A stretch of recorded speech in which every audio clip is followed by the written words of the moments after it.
They found him at dawn, barefoot, shivering, standing in the middle of a two-lane highway, as if he'd been dropped there by the night itself.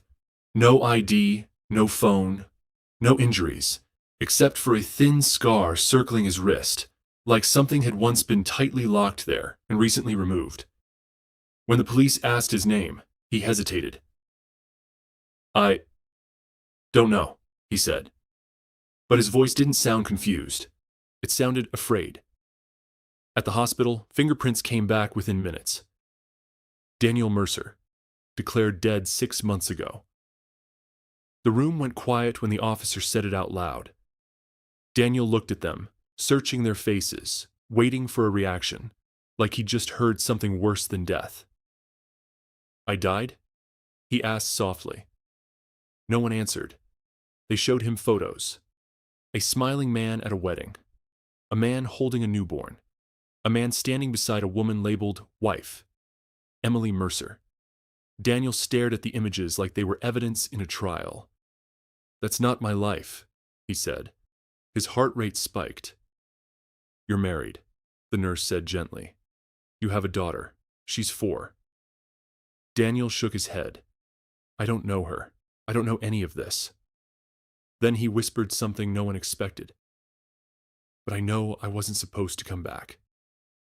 Emily arrived an hour later. She froze in the doorway when she saw him. Not relief, not joy. Fear. "Danny?" she asked.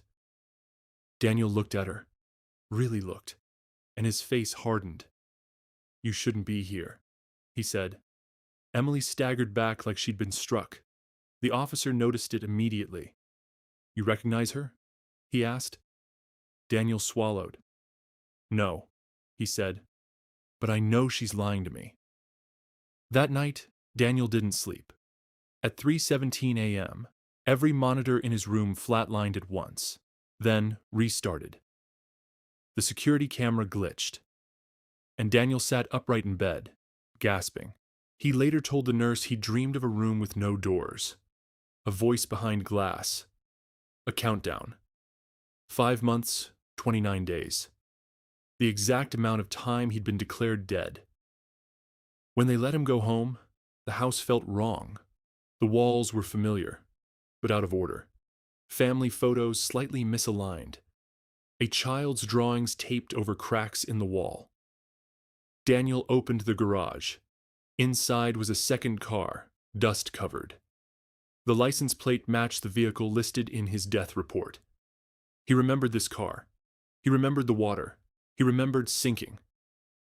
"This isn't where I died," he whispered. That night, Emily finally broke.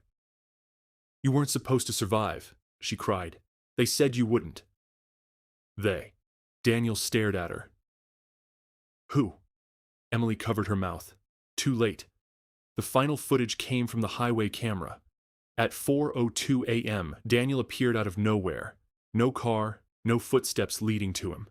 Just standing there. But when technicians enhanced the audio, they heard something chilling. Daniel was already talking. Begging. "Please," his own voice said from the recording. "I did everything you asked. Let me stay dead." The video went viral within hours. Then it was taken down. Emily disappeared, and Daniel vanished 3 days later, leaving behind one final message carved into the bedroom wall. "This life was never mine." Some say he remembered too late. Others believe he escaped something worse than death. But one thing is certain. Whatever brought Daniel back is still counting.